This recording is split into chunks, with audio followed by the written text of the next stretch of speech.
ဒီနေ့မှာတော့ HTML language ထဲက PTAG, VTAG, strong နဲ့ဒီ ITAG အကြောင်းလေးရှင်းပြပေးသွားမှာဖြစ်ပါတယ်။ပထမဆုံး PTAG အကြောင်းရှင်းပြပေးမှာဖြစ်ပါတယ်။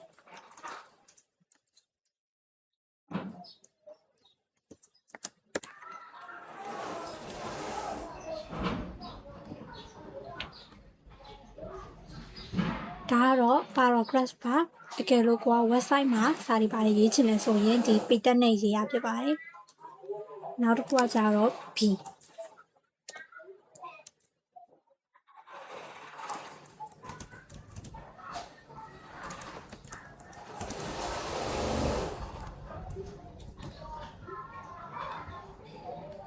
ဘိုးတက်ကကြတော့သူကစာလုံးကိုဒီပို့ပြီးတော့မဲတော့အောင်ပေါ်ချင်တဲ့အချိန်တွေမှာသုံးပါတယ်။နောက်တစ်ခုကကြတော့ strong text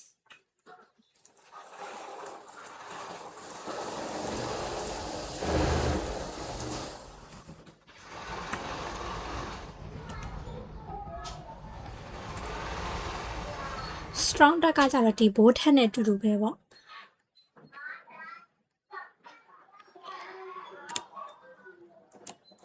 နောက်ဆုံးတစ်ခုကြတော့ I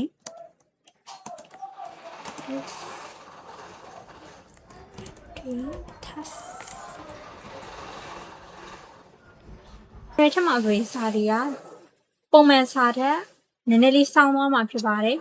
ဒီမှာဘာကွာသားလဲဆိုတော့ paragraph ထက်မှာဆိုရင်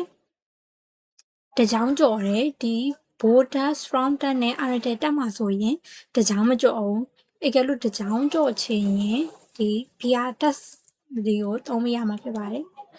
အကယ်လို့ br text သုံးလိုက်မယ်ဆိုရင်တကြောင်ဆင်းတော့မှာဖြစ်ပါတယ်